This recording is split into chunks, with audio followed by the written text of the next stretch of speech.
Audio Jungle.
Esteemed faculty, distinguished guests, and my dear students. And in case there are parents logged into this direct feed, respected parents also, it is indeed an honor to be with you, the students, on this great occasion when a great change is taking place in your life. You cannot claim to be a kid anymore. You are going out into the world as an adult. So you have been in academic life for a very long period of time, right from your childhood. Since you had some senses about what is the world about, you have been put into academics. And today you are ending one journey of academics. Many of you will go on for higher education, but today at least one part of your academic journey is over and you are getting out with a distinction and a degree which proclaims your expertise in the academic field which you have chosen.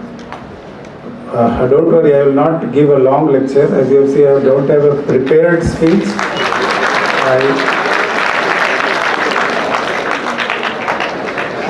I was in your seat almost 31 years ago. I passed out in 1989. My convocation address was in 1990. And I don't remember anything except the name of this chief guest. No, in fact, immediately I forgot. After 2-3 years of convocation, if you had asked what he said, I don't remember anything. Except one point which he made. He was an engineer. He was at that time chairman of SAIL, Steel Authority of India Limited. So he was saying that engineers are not proud of their heritage. Like if a doctor or a PhD passes out from a college, he always writes DR as a designation that he is doctor. So from everybody else. And you cannot stress this more in a college like this, which is named for Guru Nanak, who had very, very low interaction with Tamil Nadu, if at all. This is Tamil Nadu. And I am sure lots of students will be from different backgrounds. And when you go out in the world, anywhere in India or anywhere in the world, you will have diverse background people. So try to think, if you have a dispute with anybody, try to think from that person's point of view. You will sometimes realize that both of you are talking different things, but both of you are partly correct. Sometimes both of you will be totally correct, but still the view will be different about the same thing. So that you have to do, important, and have a pride in your heritage. Being an Indian is not a bad thing in the world anymore. You can lift your head and say, I come from India. You can't tell me that I am poor or this. We may be poor, we may be not happy. Today they have said we are 139th in the happiness, but that is their norms. In our norms, we can be poor but happy. You have to find your stage. So I'll just give a small example for this. Let us say there is a class of 50 people. You pass out.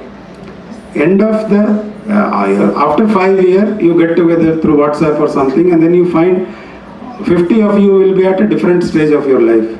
All your salaries will be different, all your earnings will be different, all your income will be different. Now suppose a person will be at number 1, number 2. Let us say informally you grade that he is earning the most, somebody is earning the least. Now if 50th person is seeing, oh, 49th is earning more than me, so he is unhappy. He looks at 48, he is unhappy. Right towards the number 2, who looks at number 1 and say, okay, I am unhappy. So the only happy person is number 1. All 49 are unhappy. Now you just reverse the situation. Number 1 sees that somebody is below me, he is happy. Number 2 sees, oh, somebody is below me, he is happy. So for the same situation, if you see that, okay, you are better than someone, then 49 people are happy, only 1 person is miserable. The situation is same, it only changes that, how do you think? So do not compare yourself with others. Your aims are different, your life is different, your happiness is different. Be content within yourself. Be content with what you are doing. It will help you a great deal. Okay, I have a lot written, but I will not do anything. My 2 points are over. One thing more, which colleges don't teach, but I have been telling, the moment you start earning, you should know how to learn to handle your personal finances. What is the savings bank account, what is a recurring deposit, what is a fixed deposit, what is a mutual fund, what is an insurance, what is a term deposit, what is a term insurance. None of it is taught. So when you start earning money, you either waste money or you don't know what to do with money, or you don't judicially utilize. And after one point of time, you will see, oh, time of marriage has come. Now my expenditure will go